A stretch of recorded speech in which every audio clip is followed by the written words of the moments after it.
Welcome. How are you? Very well, thank you. How are you? Holding up nicely. Yeah. Can we talk a little about how this whole idea of working from home? We tend to wear our pajamas all day long, and it's possibly not the wisest thing to do because it also affects the way you work, isn't it? No, certainly. Do you have any tips for us on how to be stylish and yet comfortable? Right. So in a setup in an organization like mine, where we are actually manufacturing driven, which Right. means, you can be designing at home and looking at ideas and doing your sketches, but all of that has to be implemented only through a production pipeline. Right.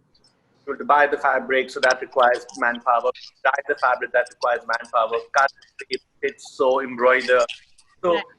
So ours is actually a production manufacturing kind of a business, even Yeah. though fashion design as a whole is considered a design idea, Yeah. but it's backed tremendously by manufacturing. Otherwise, it only remains Right. essential. Yeah. So, so having said that, my team and I are talking every day about ideas, what we could have done, what we should have done, what we will do in the future, things we like on Pinterest, any fabric ideas, whatever. But as a person, as a team, and as people who have this very unexpected quarantine, I must say the first week or so, I was quite surprised Hmm. and also happy to have had the time to stay in my pajamas and my t-shirt and my shorts all day. Yeah. Because this was, it was just such a novel idea for me because I'm one of those people who work 7 days a week, Yeah. 24 hours. I work a lot basically. Right. So we're working on shows and collections and ideas and presentations and talks and travels and trunk shows. So, I don't get a lot of downtime. So I was actually quite happy to have the downtime to start with. And then I realized that, if you stay in your pajamas, if you stay in your shorts and t-shirt the entire day, Yeah. essentially it becomes very, you start feeling very sluggish. Yeah. And you start you start really feeling as though you're being forced to be in a quarantine. Right. So besides having to exercise to counter Manisha's beautiful pastas,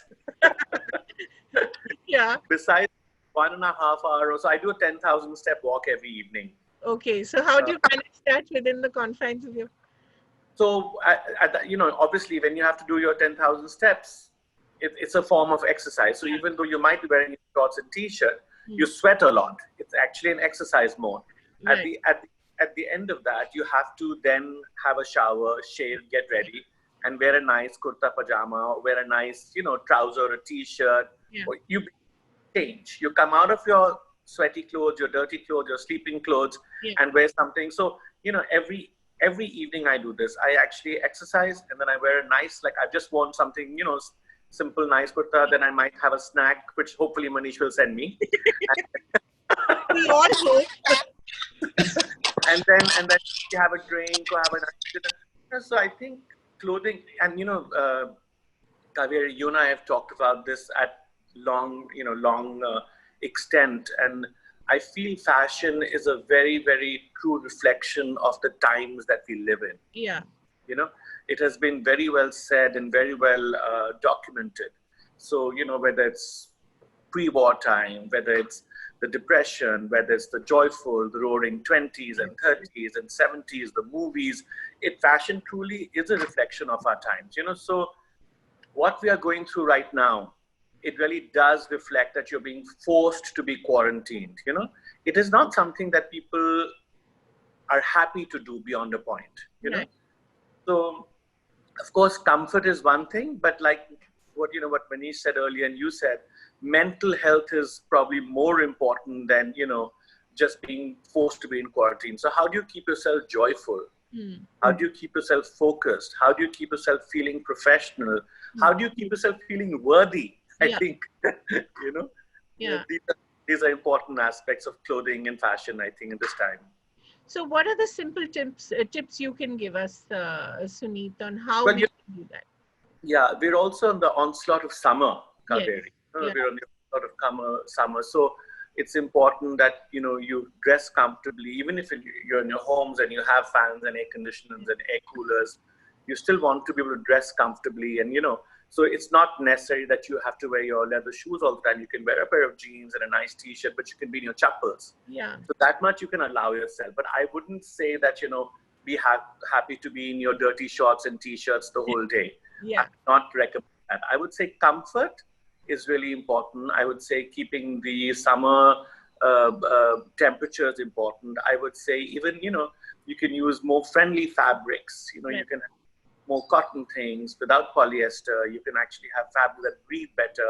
You can have fabrics that stretch better. So it could be in t-shirts or shorts or track pants, because obviously you cannot be sitting on a desk the whole day. Yeah. Sometimes you're lying in the bed, sometimes you're taking a nap, sometimes you're watching something, reading the news. So comfort becomes really important as well, I think. Yeah. Ira, thanks, Suneet. Suneet, we have a question again from Chandrakant to you. How does one declutter the wardrobe at this time? Yeah, that's a very interesting question from Chandrakant. And Kaveri, believe it or not, I think most of my friends and my family members, and I'm sure maybe even Ira and Manish and you, have actually opened their wardrobes and looked at it and said, I only wear 3 of these things. Exactly. Me. I wear this, so I don't need this, so why do I have so many of the same, so most certainly I have 2 cupboards full of clothing, and one is what I wear regularly and the other not so regularly, and some winter clothes, and I've actually cleaned up one of them. Wow. I think the first week that we were here, I gave away some coats, some trousers, some jackets, some that I've outgrown, some that have become old. You just need to give it away. And the great thing about clothing is that if they're nice pieces of clothing and you've invested well in them, somebody else will enjoy them for a very long time. Right. So you don't have to throw them away. You can give them to the blind school. You can give them to your house help. You can I gave it to my workers at my office. Yeah. You can give them to me, Suneet. I don't mind. Yeah, I was gonna say that. I'll take some too, actually. Happily. And I think this is really important. You have to declutter your clothing, And then also when you're doing that, you also discover things that you actually really enjoyed, So and which you haven't worn for a long time, or which have been hidden away somewhere behind you. So like coming back to again what Manish said, Dani ka soup, I actually have beautiful shawls, which I inherited from my dadi and my nani, which had been lying in a hanger, very neatly, nicely covered for the last 5-7 years. Yeah. And I've forgotten about them.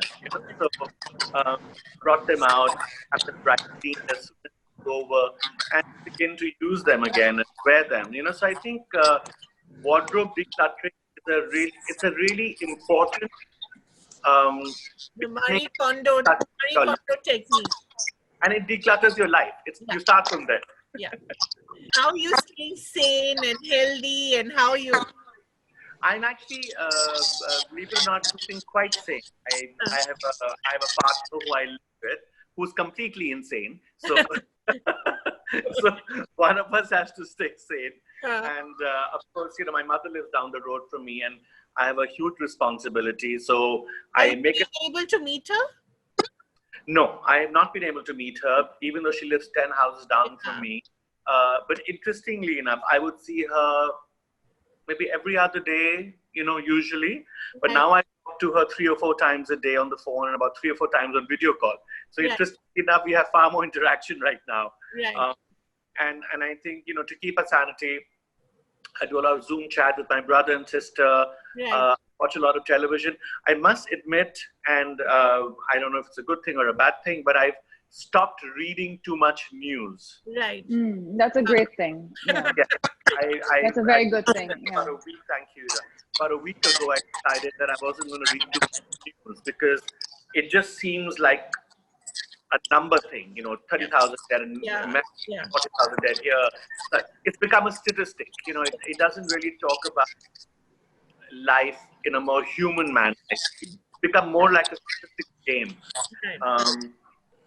And I think, you need to kind of keep yourself healthy, and you need to keep yourself sane, whether it means eating at the right time, like when he said, doing the exercise. I don't do yoga like Ira, but I do walk 10 times a day, which is about a 1.5 hour very, very fast-paced walking. I try to cook, believe it or not. I learned Perfect. to cook. One of my favorite things from my mother's house is kurkuri bhindi, and I didn't know from anywhere in the world how to make it, but she showed me on WhatsApp how to, on video to make it. So last night I made kurkuri bhindi. Very proud of myself. Very well done. Manish, Yeah. that can be a dish in Indian accent soon. Absolutely. It can be a guest chef. Yeah. Great.